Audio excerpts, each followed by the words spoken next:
ഒന്ന് ദിനവൃത്താന്തം 2-ാം അധ്യായം 1 മുതൽ 55 വരെയുള്ള വാക്യങ്ങൾ. യൂദയുടെ സന്തതികൾ. ഇസ്രായേലിന്റെ പുത്രന്മാർ Reuben, Simeon, Levi, Judah, Issachar, Zebulun, Dan, Joseph, Benjamin, Naphtali, Gad, Asher. യൂദയുടെ പുത്രന്മാർ ഏർ, ഒനാൻ, ഷേലഹ്. ഇവരുടെ മാതാവ് കാനാൻകാരിയായ ബത്ശൂബയായിരുന്നു. യൂദയുടെ ആദ്യജാതനായ ഏർ കർത്താവിന്റെ ദൃഷ്ടിയിൽ ദുഷ്ടനായതിനാൽ അവിടെ അവനെ നിഹനിച്ചു. മരുമകളായ താമറിന് പെരേസ്, സേറഹ് എന്നീ 2 പുത്രന്മാർ ജനിച്ചു. അങ്ങനെ യൂദയുടെ പുത്രന്മാരാകെ 5 പേർ.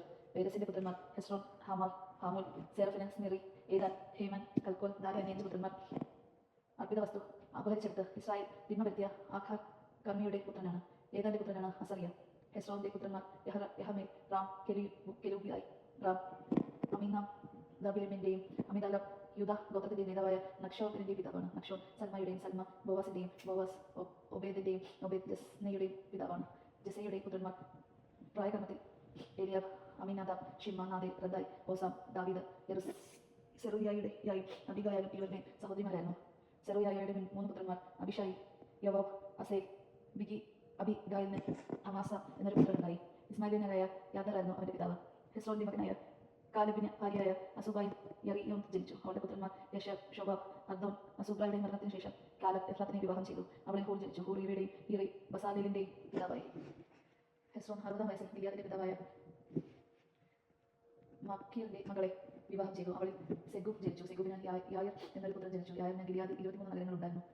ഹമോത്തും കെനാത്തും അതിന്റെ ഗ്രാമങ്ങൾ ഉൾപ്പെടെ 60 പട്ടണങ്ങൾ ഗശൂറും ആരാമും പിടിച്ചെടുത്തു. ഇവയെല്ലാം ഗിലിയാദിന്റെ പിതാവായ മക്കീറിന്റെ വംശത്തിൽപ്പെടുന്നു. ഹെസ്രോന്റെ മരണത്തിന് ശേഷം കാലബ് പിതാവിന്റെ വിധവയായ എഫ്രാത്തായെ പ്രാപിച്ചു. അവന് ആശുഹൂർ ജനിച്ചു. ആശുഹൂർ തെക്കോവാനിയുടെ പിതാവാണ്. ഇവരുടെ ആദ്യജാതനായ യഹമേലിന്റെ പുത്രന്മാർ ആദ്യജാതനായ റമോ, ബൂന, ഓരേൻ, ഒസേൻ, അഹിയ എന്നിവരും. യഹമേലിന് അത്താറ എന്നൊരു വേറൊരു ഭാര്യയും ഉണ്ടായിരുന്നു. ഒനാം ജനിച്ചത് അവളിൽ നിന്നാണ്. യഹർമേലിന്റെ ആദ്യജാതനായ റാമിന്റെ പുത്രന്മാർ മാസ്, യാമിൻ, ഏക്കർ. ഓമിന്റെ പുത്രന്മാർ ഷമായി, യദ. ഷമായിയുടെ പുത്രന്മാർ നാദബ്, അബിഷൂറിന്റെ ഭാര്യ അബിഹായിൽ, അവളെ അഹ്ബാൽ, മേലാദ് എന്നിവർ ജനിച്ചു. നദാമിന്റെ പുത്രന്മാർ സേലത്ത്, അഫായിം. സേലത്ത് മക്കളില്ലാതെ മരിച്ചു. അഫായിമിന്റെ പുത്രനാണ് ഇഷി. ഇഷിയുടെ പുത്രൻ ശേഷൻ. ശേഷാന്റെ പുത്രൻ അഹ്ലായ്. ഷമായിയുടെ സഹോദരൻ യദായുടെ പുത്രന്മാർ യദർ, ജോനാദൻ. യദർ മക്കളില്ലാതെ മരിച്ചു. ജോനാദന്റെ പുത്രന്മാർ ഹോലത്ത്, നാസ. ഇവർ യഹറാമിന്റെ വംശത്തിൽപ്പെടുന്നു. ശേഷാന് പുത്രിമാരെ ഉണ്ടായിരുന്നുള്ളൂ. അവൻ ഈജിപ്തുകാരനായ അർഹ എന്നൊരു ദാസനുണ്ടായിരുന്നു. ശേഷാൻ തന്റെ മക്കളെ അവന് വിവാഹം ചെയ്തു കൊടുത്തു. അവർക്ക് അത്തായി എന്നൊരു പുത്രൻ ജനിച്ചു. അത്തായി നാദിന്റെയും, നാദൻ സാബത്തിന്റെയും പിതാവാകുന്നു. സബാദിന് എഫ്ലാലിന് ഒബാദ് ജനിച്ചു. ഒബാദ്യ യഹൂവിന്റെയും യഹൂ അസീറിയായുടെ പിതാവാണ്. അസീറിയയ്ക്ക് ഹേലസിന് എലയാസായും ജനിച്ചു. എലയാസ സിസ്മായി ഷുലൂമിന്റെയും പിതാവാണ്. ഷുലൂമിന് യക്കാമയ്ക്ക് എലീഷാമായും ജനിച്ചു. യറഹ്മേലിന്റെ സഹോദരനായ കലേബിന്റെ ആദ്യജാതനും സീവിന്റെ പിതാവുമാണ് മലേഷ. മലേഷയുടെ പുത്രൻ ഹെബ്രോൻ. ഹെബ്രോണിന്റെ പുത്രന്മാർ കൊറഹ്, തപ്പുവ, റക്കം, ഷേമ റഹാമിന്റെയും അവൻ യോക്കെയാമിന്റെയും പിതാവാണ്. റക്കം ഷമയുടെ പിതാവ്. ഷമയുടെ പുത്രൻ മാവോൻ. മാവോന്റെ പുത്രൻ ബത്സൂർ, ഹാരാൻ, മോസ, ഗാസേസ് എന്നിവർ.